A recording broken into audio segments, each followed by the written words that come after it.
안녕하세요. 오늘 저희가 깊이 파볼 주제는 바로 JVM입니다.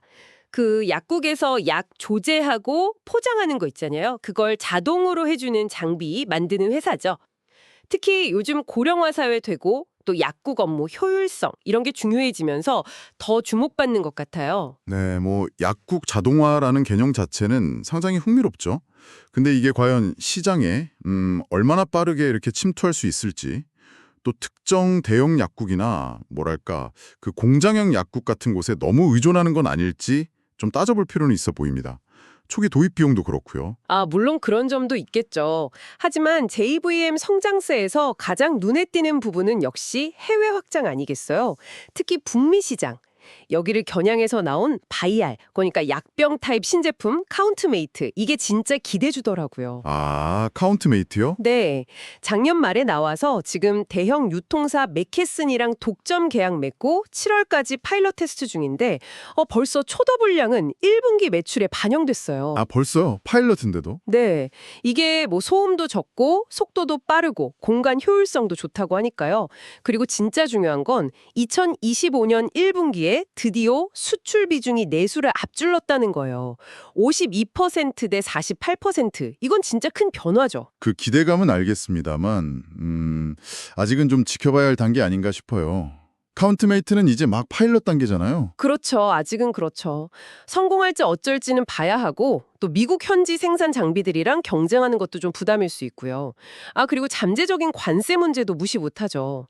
JVM이 직접 부담 안 한다 해도 시장 경쟁력에 영향이 가거나 아니면 파트너사랑 비용 분담해야 할 수도 있으니까요. 네, 관세 이슈는 계속 지켜봐야겠네요. 추가 주문도 하반기는 되어봐야 알 수 있겠죠? 네, 북미는 그렇고 유럽 쪽에서는 매니스라는 초대형 파우치 타입 장비가 또 활약 중이에요. 매니스요?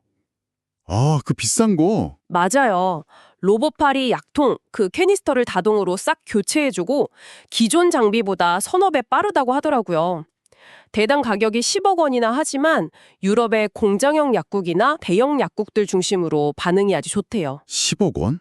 특히 그 고령화 심한 북유럽 요양병원 같은 곳 수요가 높아서 올해 매니스 매출만 50% 이상 성장 기대한다고 하더라고요. 북미, 호주로도 확장 중이고요. 글쎄요, 10억 원이라는 가격은 정말 상당한 부담인데 이 정도 고가 장비를 진짜 필요로 하는 시장 크기가 충분할지, 또 실제 시장 침투 속도는 얼마나 빠를지 이건 좀 의문입니다. 유럽 내수 시장 자체가 썩 좋지 않다는 점도 있고요. 결국 특정 틈새 시장, 요양병원 같은 데 의존하는 그림이 될 수도 있겠죠? 틈새 시장 공략도 중요하죠.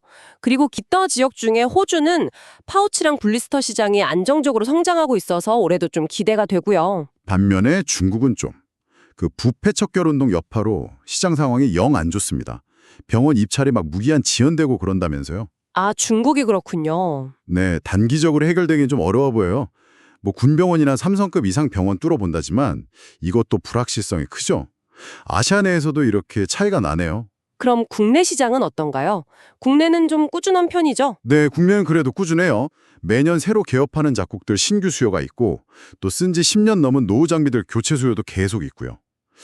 그리고 재밌는 게 올해 1월부터 개인 맞춤형 건기식 소분 판매 사업 이게 법제화됐잖아요. 맞아요. 그 건기식 소분?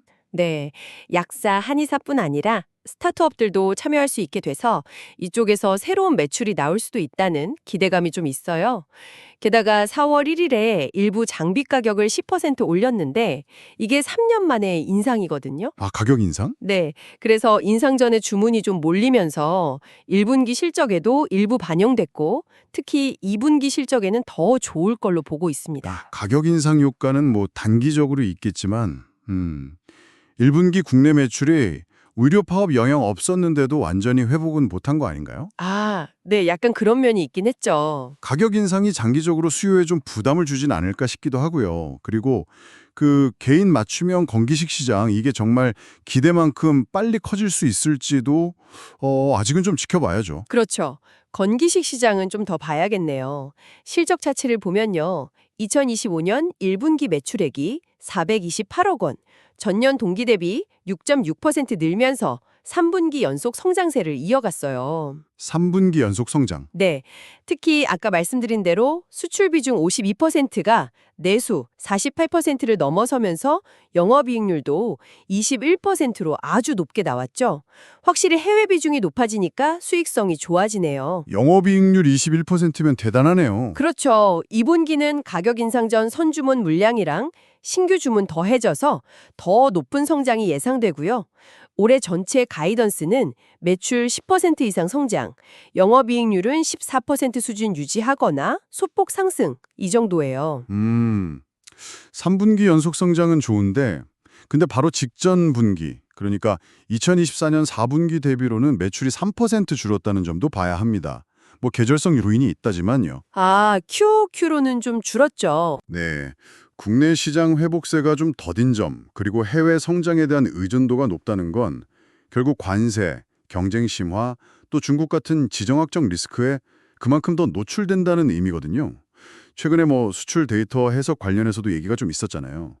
뭐 대구 달서구 데이터냐 화성 데이터냐 하는 것처럼 발표되는 수치를 그대로 보기보다는 좀 더 면밀히 분석할 필요가 있어 보입니다. 네, 데이터 해석은 중요하죠. 목표 영업이익률 14% 달성도 결국 해외 시장 변수에 따라 좀 유동적일 수밖에 없지 않나 그렇게 봅니다. 그래서 종합적으로 보면 메닝시스 같은 그 엄청 비싼 장비나 또 언제 터질지 모르는 관세 부담 이런 걸 생각하면 글쎄요.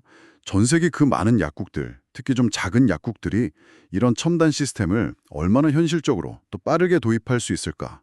시장이 이 정도 자동화를 받아들일 준비가 정말 됐을까? 이런 근본적인 질문을 좀 하게 되네요. 그 질문도 일리가 있네요. 하지만 전 세계적인 고령화 추세나 의료 서비스 효율화 압박을 생각하면 약국 자동화는 거의 뭐 필연적인 흐름 아닐까요? 어쩌면 문제는 도입 여부가 아니라 JVM 같은 기업들이 얼마나 빠르게 다양한 글로벌 시장의 요구 또 가격대에 맞는 솔루션을 내놓으면서 적응해 나가느냐. 이게 핵심 아닐까 싶습니다. 시청자 여러분은 어떻게 생각하시나요?